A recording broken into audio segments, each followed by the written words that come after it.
They see my disability, I see my ability. They call me disabled, I call myself differently abled. There are some incidents that happen in your life.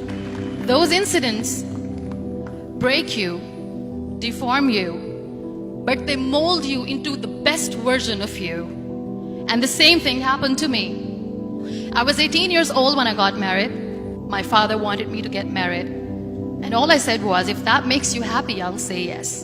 And of course, it was never a happy marriage. Just about after 2 years of getting married, I met a car accident. Somehow my husband fell asleep and the car fell in the ditch. He managed to jump out, saved himself. I'm happy for him. But I stayed inside the car and I sustained a lot of injuries. The list is a bit long, don't get scared. The wrist was fractured. Shoulder bone and collarbone were fractured. My whole rib cage got fractured. And because of the rib cage injury, lungs and liver were badly injured. I couldn't breathe. I lost urinary bowel control. That's why I have to wear the bag wherever I go. 3 vertebrae of my backbone were completely crushed, and I got paralyzed for the rest of my life. I finally ended up in a hospital where I stayed for 2.5 months. I underwent multiple surgeries. One day, doctor came to me and he said, well, I heard that you wanted to be an artist, but you ended up being a housewife. I have a bad news for you. You won't be able to paint again because your wrist and your arm are so deformed, you won't be able to hold a pen again. Next day, doctor came to me and said, your spine injury is so bad, you won't be able to walk again. Because of your spine injury and the fixation that you have in your back, you won't be able to give birth to a child again. That day, I was devastated. I asked my mother, why me? And that is where I started to question my existence. Why am I even alive? And that is where I realized that the words have the power to heal the soul. My mother said to me, this too shall pass. God has a greater plan for you. I don't know what it is, but He surely has. And in all that distress and grief, somehow or the other, those words were so magical that they kept me going. One day I asked my brothers, I know I have a deformed hand, but I'm tired of looking at these white walls in the hospital and wearing these white scrubs. I'm getting tired of this. I want to add more colors to my life. I want to do something. Bring me some colors, bring me some small canvas. I want to paint.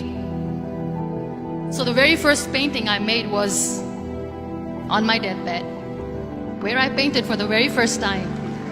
It was not just an art piece or just my passion. It was my therapy. And then I was discharged and I went back home. And I went back home and I realized that I have developed a lot of pressure ulcers on my back and on my hip bone. I was unable to sit. There were a lot of infections in my body, a lot of allergies. So doctors wanted me to lie down on the bed straight for not 6 months, for not 1 year, for 2 years. I was bedridden, confined in that one room, looking outside the window, listening to the birds chirping, and thinking maybe there will be a time when we'll be going out with the family and enjoying the nature. That was the time where I realized how lucky people are. That is the time where I realized that the day I'm going to sit, I'm going to share this pain with everyone to make them realize how blessed they are, and they don't even consider them lucky. That day I decided that I'm going to fight my fears. We all have fears. Fear of unknown, fear of losing people, fear of losing health, money.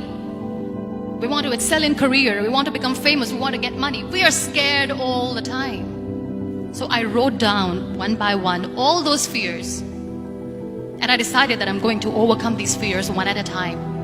You know what was my biggest fear? Divorce. I was trying to cling on to this person who didn't want me anymore, but I said no. I have to make it work. But the day I decided that this is nothing but my fear, I liberated myself by setting him free. And I made myself emotionally so strong that the day I got the news that he's getting married, I sent him a text that I'm so happy for you and I wish you all the best. And he knows that I pray for him today. Number 2 was, I won't be able to be a mother again. And that was quite devastating for me. But then I realized there are so many children in the world, all they want is acceptance. So there is no point of crying, just go and adopt one. And that's what I did.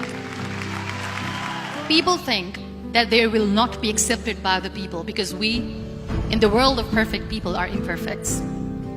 So I decided that instead of starting an NGO for disability awareness, which I know will not help anyone, I started to appear more in public. I started to paint. I decided that I'm going to join the national TV of Pakistan as an anchor person. And I've been doing a lot of shows for the last 3 years. I became the National Goodwill Ambassador for UN Women Pakistan, and now I speak for the rights of women, children. We talk about inclusion, diversity, gender equality, which is a must. Every time I go in public, I always smile. It's always a big toothy smile on my face, and people ask me, don't you get tired of smiling all the time? What's the secret?